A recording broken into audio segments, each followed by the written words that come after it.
Well, I'm sure you're at that point where you don't feel surprised anymore about the losses. It's rather unfortunate that we have to get used to it because it doesn't look like it is going to end anytime soon. And it actually has to get worse before it gets better. Permit me to sound like a motivational speaker. Permit me. In life, you go through hard times. There are moments where things get so difficult for you. There are moments where you feel like giving up. There are moments where you feel like all is lost. There are moments where you feel you can't have a turn.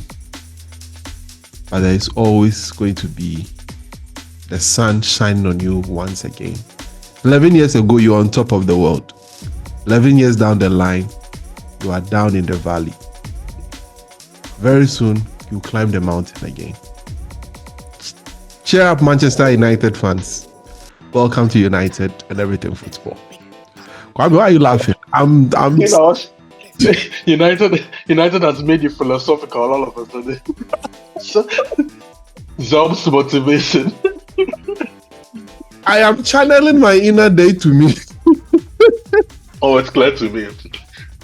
I guess everybody has to find a way of coping. Well, you have to cope with it. That is the situation at Man United right now. That first half was dreadful. I'm sure you sat through it, scratching your head, angry, asking a whole lot of questions. You were asking, where have I seen this Manchester United before? Like, you were asking all sorts of questions. We are here to discuss the game, and we are here to discuss where we are at the moment. I'm here to preach to you that just accept it, right? It's going to be like that for a while. The storm will end one day. Oh, of course, of course. And football, things can change really quickly. In a snap of a finger, things can change. So don't give up. Perhaps not this season, but the next season. Who knows? Don't give up, okay? Don't give up. We are all in it together. That's why we've brought you here, to keep you company, to encourage you. We'll tell you all the truth, but we'll finish with an encouragement. All right. So always be with us. My name is Kwame. I'm here with Kwame Chubuesi. Thanks for joining us on United and Everything Football Podcast. You know what to do. Hit the subscribe button. If the club is refusing to grow, this channel has to grow. So hit the subscribe button. And remember to hit the likes. So because we are losing small, people are not giving me 100 likes anymore. Smash the like buttons for me. While you are watching it, please hit the like button. Don't be discouraged. Everything will be okay. Okay?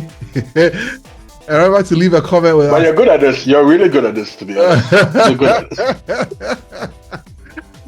Anyway, let me make a quick turnaround. When I come back, I'll get Kwame's thoughts on the game.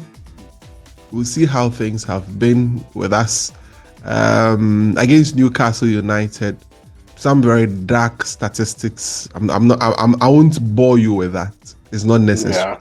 I won't bore you with that. So we'll just delve into the game. We'll look at some of the negatives, and we'll see if there was even a bright spot for us. We'll see here on United and Everything Football.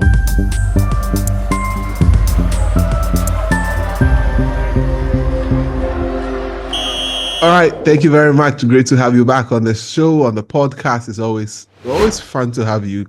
Even if it's not fun watching United, I hope you enjoy watching us.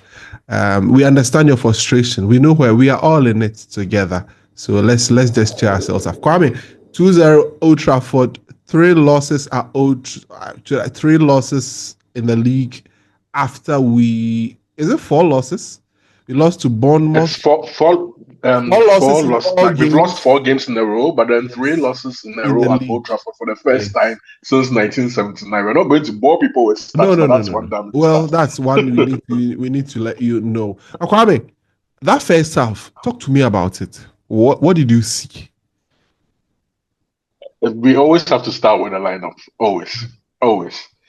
But before then, there was news Marcus Rashford was going to be in the squad because we have injuries and we have suspensions. We needed to fill the spots. That's all. Fill the squad. So literally, we added him to it. It would have been better off putting a different academy lad on rather than adding to the squad, in my opinion, because it didn't make any sense if he was not going to make any appearance. Exactly. But we started a midfield. That's where I'll start from. A midfield of Casemiro and Mino. And when most fans saw the lineup, I posted something on Twitter. I was like, good Lord. You're starting this midfield against Tonali, against Bruno G, and against Joe Linton. Yeah. One of the most athletic, most balanced midfields in the league. Mm-hmm. We are going to get overrun, and we're just going to just get passed by so easily. And that's exactly how the game panned out. You see, we have been saying this over the past couple of podcasts that now the team that we have left, the squad that we have now, we seem to be going forward with. When you look at a lot of other teams in the Premier League, they would have players in their teams that can easily walk into our starting 11. Absolutely. And that midfield walks into our midfield easily. If you put that midfield in our midfield, it takes us to a whole new level. Yeah. And that's Newcastle's midfield. And in attack, we had Ahmad, who has fallen off the cliff, but then we shouldn't be surprised here. We said it here. He's never going to give you that consistency. And we had Højlund and we had Sexy, who went through something today that any player should not go through in his career, but it's inevitable considering the fact that from the very get-go we've all accepted the fact that he was a bad signing. He's just a benefit. Yeah. He's not a total number 9. He's not a very good 9.5. He's not really a number 10.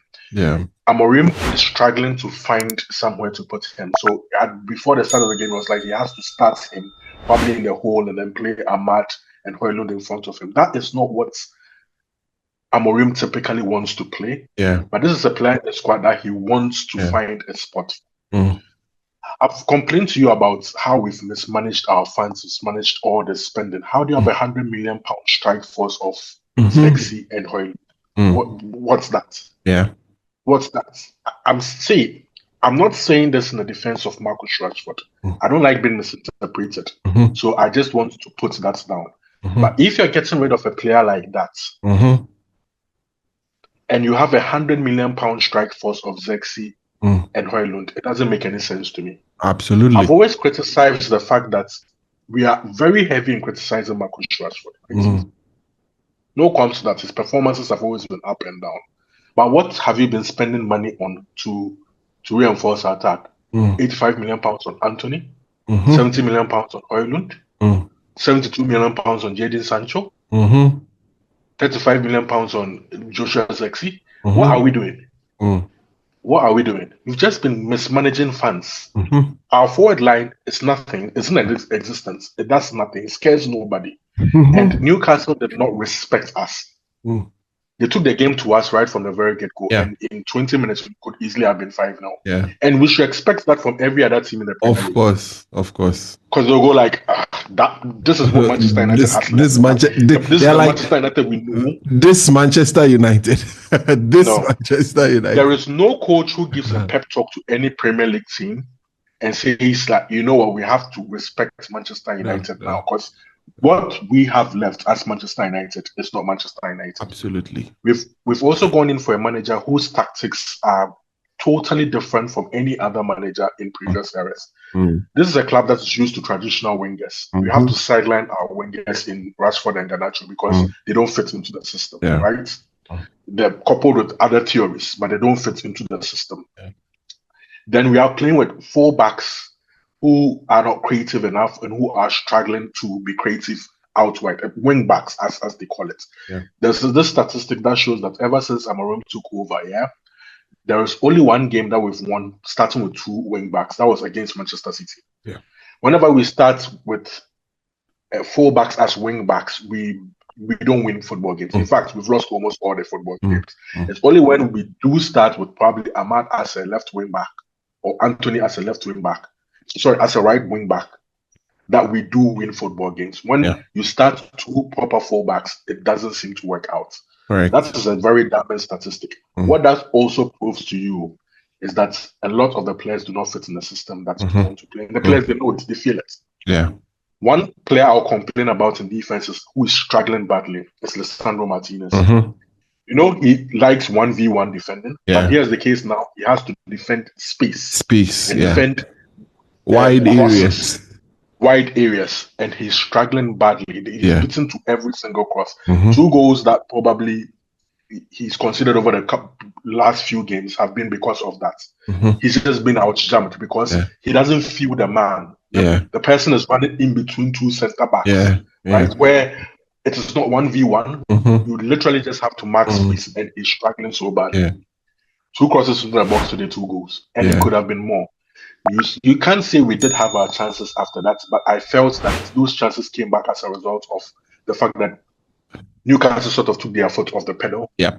And we're just holding on to their results. So yes, we did have a chance with Højlund who should have scored, but are we surprised? You're not surprised at this point. At this point, there is nothing to be surprised about. Casemiro missed a sitter, right? But then Casemiro shouldn't be starting games for Manchester United. Yes. You said that Casemiro and Eriksen after the Ipswich game, Amorim's very first game, we came to City and said that midfield should never start a Premier League game again. But we're forced to start them, and we saw the results. Completely outrun, completely outmuscled. There was no strength, there was no physicality, there was no speed, and that's exactly how Newcastle just took the game to us and completely overrun us. We remedied it a bit by bringing on young legs in Mainu. This was actually Mainu's best game this season. He played very well. And played very well, creating chances and all those kind of things. He put the energy back into the midfield, but by then it was too late. We can't say anything surprised us today. We can't say anything. The squad is deficient in so many ways. But now the question is, if you've hired a manager, as we discussed in the previous episode, people should watch our previous episode because it's almost like as if we'll be repeating ourselves, but that's not the case. If you bring a manager who plays this system, right, and we have come to learn over 11 games that the squad is a complete misfit for it in terms of quality and in terms of numbers. What it means is that you have to back the manager to make very, very drastic changes to the squad. Fortunately, the January window is upon us. It's just in 3 days. Manchester United cannot afford to remain dormant. As we've been hearing news that things are tight and then we have to sell players. We have to bring in. That's the only way we can bring in players. If we are not aggressive about this, right, we may even risk being involved in a relegation dogfight because there are players who have given up. Because clearly they know what's up. These players are not stupid. I know they know that they don't fit. They know that they don't have a future at the football club. And some of them have checked out. In my opinion, some of them have simply checked out.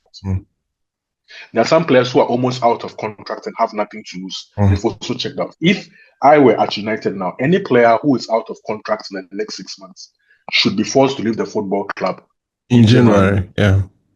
In January. Any player who is on the fringes, like the likes of Marcus Rashford, you go out on loan, or you be sold. Just leave, and they should try and bring in players, just to inspire. Do you remember when Bruno Fernandes came in a January transfer window? That kind of you need that kind of sign to refresh the whole dressing room, just to refresh the whole system. Otherwise, the season is just going to peter out into oblivion, into nothingness. 2024 has been an awful year under 2 managers. Because you have to trace it all the way back to Erik ten Hag's period. Erik ten Hag signings, everything that happened in the previous regime under the Glazers, all through Ineos's first 6 months to a year. It's been tumultuous. It's just been a horror show. But there is hope reigns eternal. Things can really change quickly in football, like we said. You remember, I have to make this reference again, and people may not like it. Chelsea were dwindling to nowhere when Boyle took over 2 years ago. We were in the same situation as we find ourselves now, 13, 14. Couldn't make any strides, and we're just teasing them with relegation battle. You've wasted money on this, wasted money on that, and all. But then they kept on keeping on, right?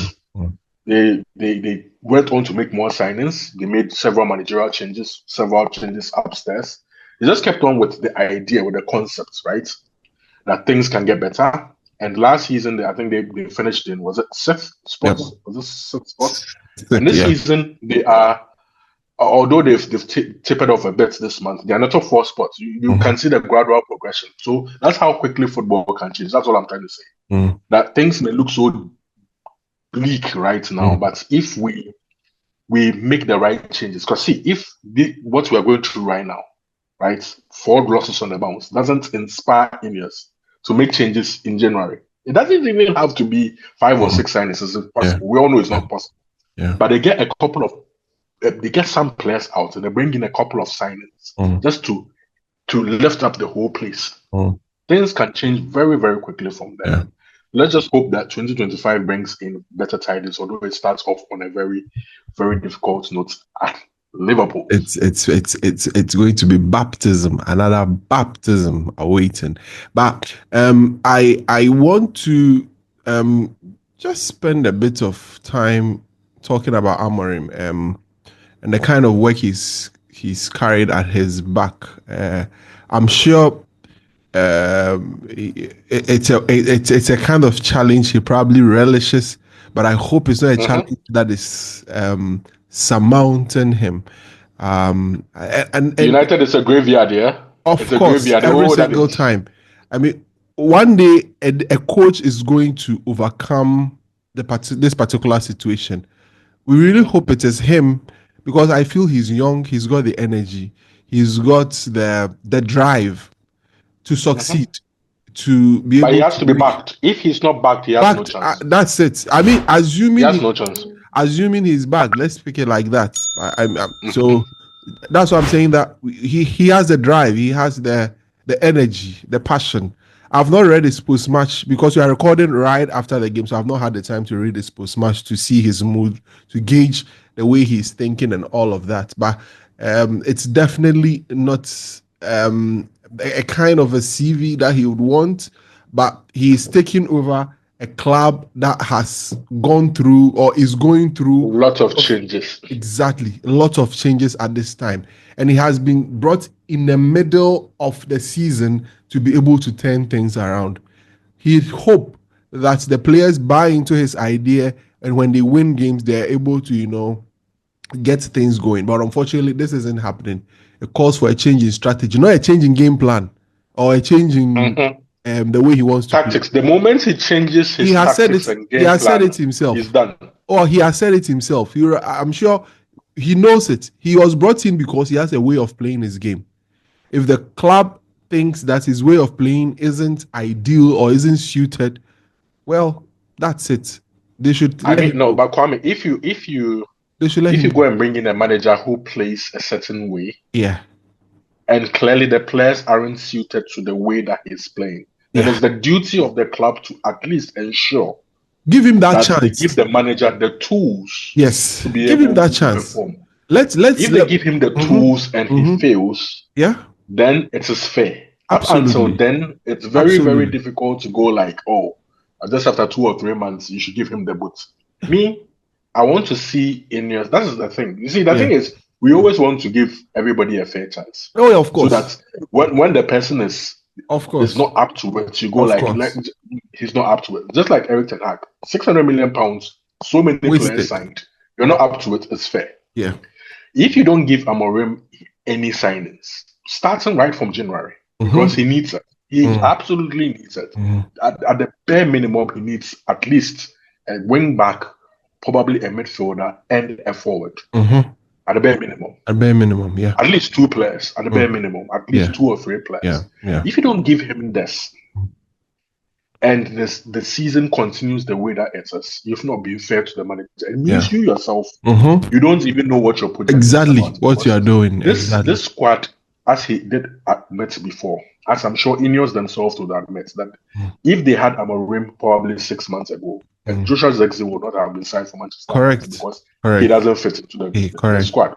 Correct. You know what I'm trying to say? I am probably curious. Don't get me wrong. Don't get me wrong on this. Probably even Nuzem Mazraoui may not have been signed because he would have preferred a left-footed player playing as right wing back. Rather than, I'm not saying he's not a good player. People should not misconstrue. I'm saying that if you had signed Amorim probably in the summer, certain signings that we made over the last summer would not have been made. Correct. They would probably have signed players who would have fit better into this model. So he's trying to adapt, but then in adapting, the problem is we don't want him to adapt to the players. It's either the players adapt to the system or those players leave and then we bring players who can actually play the kind of football that he wants.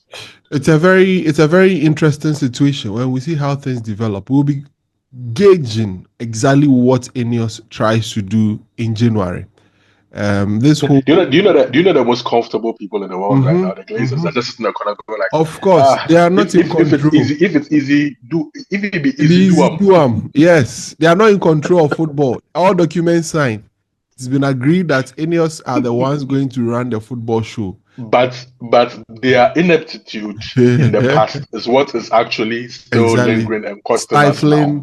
Stifling Exactly. the rate of change that you saw the Andy Mitten interview, where he talked about the fact that it's not like Radcliffe doesn't have the money to do it. Yes, but he he's can't even put his money in because of the rules. Exactly, the rules are there. He's stifled. So that's the situation. That's where we find ourselves, and it's very difficult. I mean, as fans supporting this club, some of you have supported this club for 20 years, for 25 years, for 15 years. For those who joined in the last 11 years, I'm sorry for you. Oh my sorry goodness. for you. It's you've missed a whole lot of fun. You are in a this is the only United they know. A miserable period. I have my little brother has just completed his WASI, and he's suffering. His results actually came today.